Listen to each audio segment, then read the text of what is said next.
जरा सोचो, एकदम साफ रात है, हजारों सितारे आसमान में चमक रहे हैं। अब एक स्पेस साइंटिस्ट को इमेजिन करो जो एक पावरफुल टेलीस्कोप से देख रहा है। अचानक से सितारों का एक ग्रुप उसके सामने से गायब हो जाता है। यह सुनने में किसी साइंस फिक्शन मूवी जैसा लगता है ना? लेकिन इस विशाल और रहस्यमय यूनिवर्स में नामुमकिन लगने वाली चीजें भी हकीकत में हो सकती हैं। ये गायब होते सितारे रोशनी का कोई जादू नहीं है। उनका गायब होना कुछ अद्भुत कॉस्मिक चीजों की तरफ इशारा करता है। डार्क नेबुला और कॉस्मिक वॉइड्स, स्पेस के ये रहस्यमय हिस्से यूनिवर्स की संरचना और विकास के राज अपने अंदर छुपाए हुए हैं।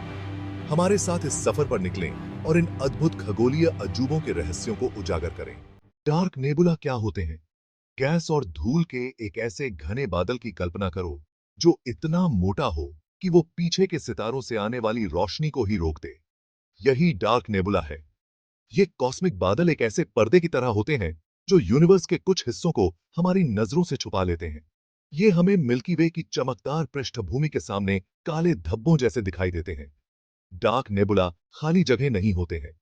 ये उन तत्वों से भरे होते हैं जो सितारों को जन्म देते हैं। इन्हें तारकीय नर्सरी की तरह समझो, जहां गुरुत्वाकर्षण गैस और धूल को एक साथ खींचता है। लाखों वर्षों में ये बादल सिकुड़ते हैं और फिर उनमें आग लग जाती है, जिससे नए चमकीले सितारे बनते हैं। एक डार्क नेबुला के अंदर गुरुत्वाकर्षण हमेशा काम करता रहता है। धूल और गैस के कण आपस में चिपक जाते हैं।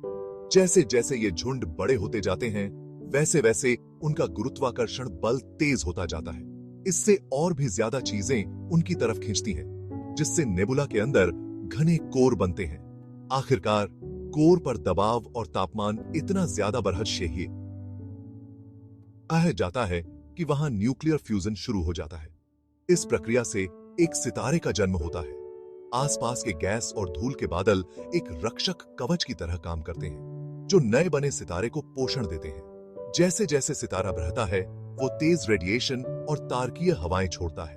ये ताकतें धीरे धीरे आसपास के नेबुला को हटा देती हैं, जिससे नया बना सितारा यूनिवर्स को दिखाई देने लगता है। डार्क नेबुला के सबसे प्रसिद्ध उदाहरणों में से एक है बार्नार्ड 68। पृथ्वी से लगभग 500 प्रकाश वर्ष दूर स्थित बार्नार्ड 68 हमें ऑफिचुस तारामंडल में एक काले धब्बे जैसा दिखाई देता है। यह इतना घना है कि यह अपने पीछे के तारों से आने वाले प्रकाश को पूरी तरह से रोक देता है। बार्नार्ड 68 को देखना एक शून्य में देखने जैसा है। हालांकि वैज्ञानिक जानते हैं कि यह खाली नहीं है। बार्नार्ड 68 जिस तरह से प्रकाश को अवशोषित और बिखेरता है, उसका अध्ययन करके खगोलविद इसकी संरचना और घनत्व के बारे में जान सकते हैं। ये अवलोकन उन प्रक्रियाओं के बारे में बहुमूल्य जानकारी प्रदान करते हैं जो तारों के निर्माण की ओर ले जाती है। कॉस्मिक वॉइड्स, यूनिवर्स के खाली स्थान। अब चलिए डार्क नेबुला के सघन और तारा बनाने वाले क्षेत्रों से हटकर कॉस्मिक वॉइड्स के विशाल और खाली विस्तारों की ओर चलते हैं।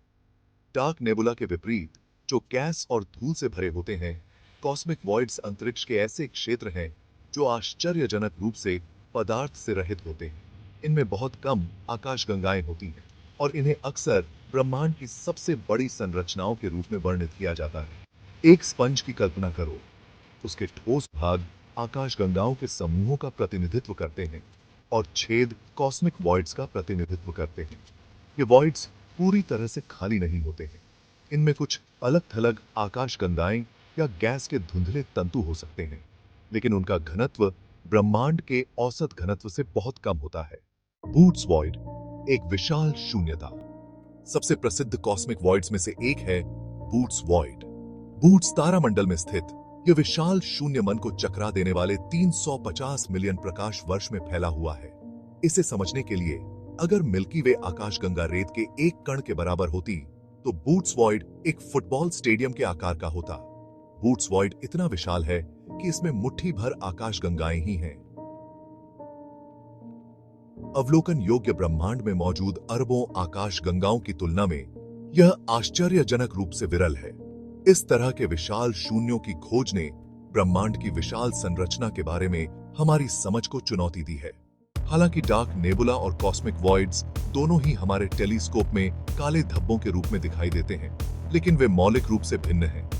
डार्क नेबुला अपेक्षाकृत छोटे घने क्षेत्र होते हैं जो गैस और धूल से भरे होते हैं, जबकि कॉस्मिक वॉइड्स विशाल खाली स्थान होते हैं।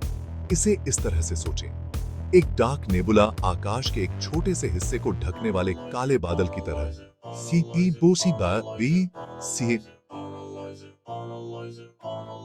जबकि एक कॉस्मिक वॉइड ब्रह्मांड के ताने बाने में एक विशाल छेद की तरह है। दोनों अपने आप में आकर्षक हैं और ब्रह्मांड के विकास में अनूठी अंतर्दृष्टि प्रदान करते हैं।